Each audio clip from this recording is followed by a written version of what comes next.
tudo bem? Professor Leonardo, sejam todos muito bem-vindos. Vamos dar início à nossa aula 2 de filosofia. O tema da nossa aula de hoje é uma continuação à aula da semana passada, sugerida no livro, sobre Immanuel Kant.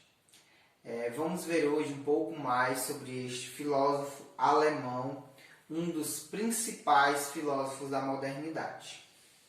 Primeiramente, vamos entender como surgiu a teoria crítica do Kant.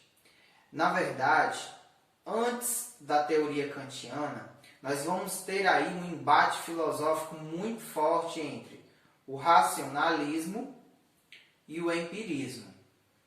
Nós vimos no semestre passado o quanto essas duas correntes filosóficas travavam embates sobre a epistemologia do conhecimento, de onde vinha o conhecimento. Enquanto que os racionalistas, como Descartes, diziam que o conhecimento era puramente da razão, nenhum outro tipo de meio poderia trazer o conhecimento, a não ser a racionalidade, a não ser a razão. Os empiristas, por outro lado, diziam que o conhecimento ele vem, na verdade, das experiências, da experiência sensível, seja através dos sentidos, como o ver, o ouvir, o falar. Esses sentidos, essa experiência é que traria o conhecimento verdadeiro. O Immanuel Kant ele vai dizer o seguinte: nós não podemos abandonar a ideia de que o conhecimento vem da razão. Isso é lógico. O conhecimento ele vem de algo racional. Só que o Kant ele dizia que você também não pode abandonar as experiências. Seria um elo entre os dois, de certa forma. Só que o Kant ele viveu a vida inteira em duas fases. Vamos lá, vamos dividir a vida do Kant em dois momentos. O que a gente vai chamar no primeiro momento de pré-crítica e um segundo momento de fase crítica, da filosofia crítica do Kant. Até os anos de 1770, o Kant ele vinha de uma formação dogmática muito forte. Ao longo de toda a sua juventude, ele teve uma formação protestante, e até 1770 ele viveu uma fase conhecida como filosofia dogmática. Só a partir de então, a partir da segunda fase da vida de Kant, quando ele encontra a teoria do David Hume e ele começa a ler os seus escritos, o Kant ele começa então a desenvolver a sua própria teoria.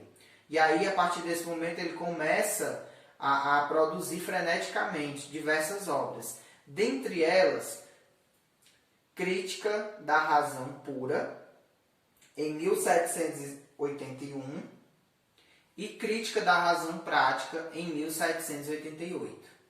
Vamos situar as duas obras. Em Crítica da Razão Pura, o Kant ele busca formular maneiras de fazermos o bom uso do entendimento. A questão do vir a conhecer. Em Crítica da Razão Prática, o Kant ele elabora as bases da sua filosofia moral, que a gente poderia dizer um tratado da moralidade kantiana. Além da sua teoria crítica, o Kant ele elabora uma teoria dos juízos, onde ele vai classificar em três. Vamos lá. Juízo analítico, juízo sintético a priori, juízo sintético a posteriori. A gente vai trabalhar essa questão dos juízos um pouco mais a fundo na nossa próxima aula. O importante é que antes da gente finalizar o nosso vídeo de hoje, que vocês possam me responder uma pergunta. O que é o criticismo? Essa foi uma sugestão feita na aula passada, através das leituras do texto de fundamentação do livro didático. Consegue me responder o que é o criticismo? Vamos lá. O criticismo ele foi uma teoria criada para resolver o conflito entre o racionalismo e o empirismo. O Kant ele vai dizer que o conhecimento se dá através da interação entre o sujeito e o mundo. Exemplo, vamos lá, vamos dar um exemplo para ficar mais fácil para vocês, um exemplo prático.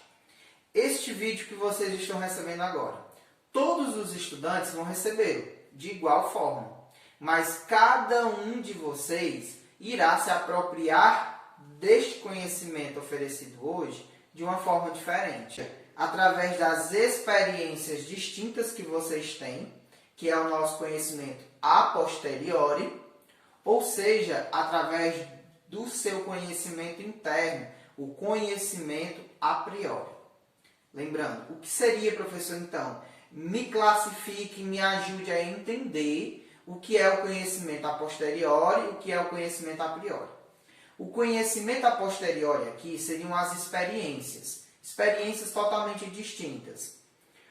O aluno que vem do campo e o aluno que vem da cidade. Ambos estudam juntos, no entanto, têm histórias de vida, experiências totalmente diferentes. O aluno que vem do campo, ele tem acesso a uma cultura, a um meio de vida diferente do aluno que vem da cidade. Ambos estudam juntos, mas têm experiências diferentes. Esse é o conhecimento a posteriori, o conhecimento que vem posterior à existência. O conhecimento a priori, na verdade, é o conhecimento que nós temos. Vamos chamar aqui das nossas habilidades, aquelas habilidades que você parece que já nasceu com ela. A exemplo, os alunos que têm uma facilidade enorme para fazer cálculos matemáticos. Ele tem uma facilidade muito grande para matemática, no entanto, apresenta algumas dificuldades na área das humanas.